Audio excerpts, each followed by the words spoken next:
avec vous, Christophe Dansette. Bonjour Christophe. Bonjour Pauline. Et ce coup de tonnerre dans le spectacle vivant qu'on a appris hier en fin d'après-midi, l'américain Live Nation rachète Paris, la Défense Arena, la plus grande salle couverte d'Europe.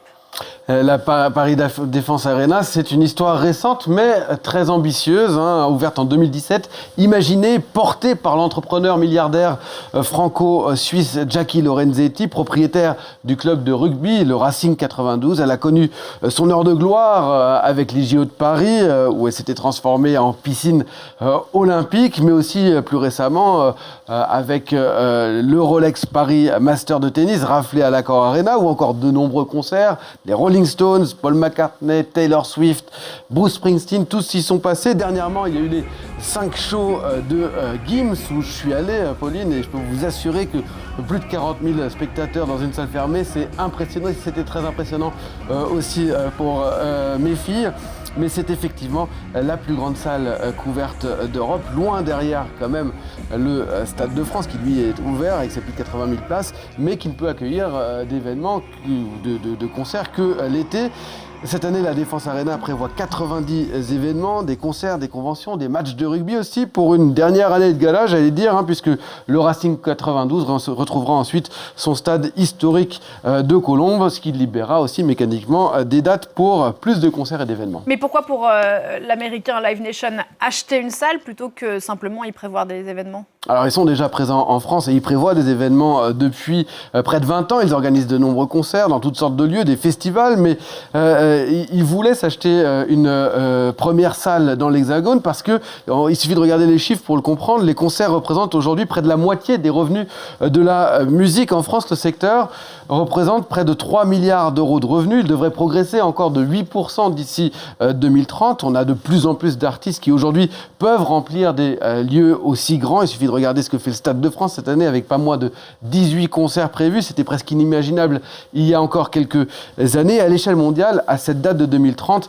le marché du live pourrait atteindre 50 milliards de dollars, porté notamment par la Gen Z qui dépense de plus en plus et plus que toute autre génération dans ses concerts. Et Live Nation, eh bien, c'est le grand gagnant de cette vague. 50 000 événements par an dans 45 pays, des stades, des salles qui sont pleins à craquer. Et le groupe voit encore plus grand. Il prévoit plusieurs milliards de dollars d'investissement dans les prochaines années afin de toucher rapidement 200 millions de spectateurs contre 150 millions aujourd'hui.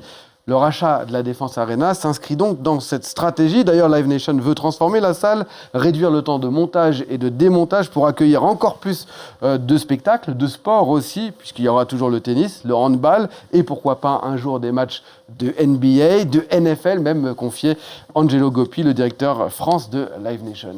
Alors pour la France, est-ce que c'est une bonne ou une mauvaise chose qu'un tel groupe américain mette la main sur le secteur du live ?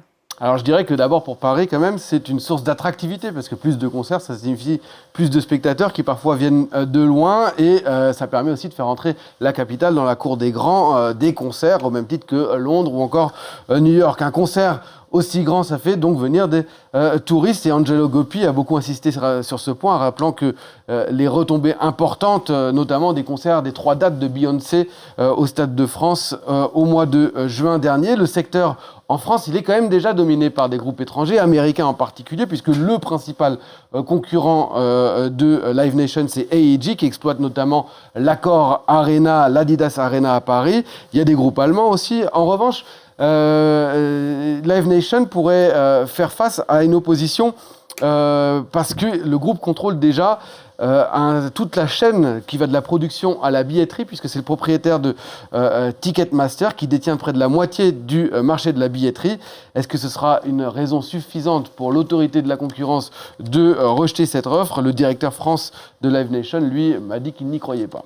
Est-ce qu'on connaît le prix de l'achat de la Défense Arena ? Alors non, il reste confidentiel et ça, le directeur France n'a pas voulu me le lâcher. On évoque le chiffre de 500 à 600 millions d'euros, mais il n'est pas confirmé. Ce qu'on sait, c'est que la construction, elle a coûté autour de 400 millions d'euros et le milliardaire franco-suisse vendeur a simplement lâché qu'une telle offre ne se refusait pas. Un dernier point quand même, puisque certains s'inquiètent, et c'était le cas de Damien Coquet un peu plus tôt, d'une augmentation des prix des concerts. Sur ce point, Angelo Goppi se veut rassurant. Selon lui, c'est vrai que les billets des concerts ont augmenté ces dernières années, mais pas plus que l'inflation et beaucoup moins que d'autres choses. Un billet, ça coûte en moyenne une quarantaine d'euros en France. Ensuite, ça dépend du cachet des artistes, mais aussi de toute la logistique, parce qu'un concert dans une salle comme la Défense Arena, il y a beaucoup de coûts de transport, d'équipes qui sont tout ça très chers.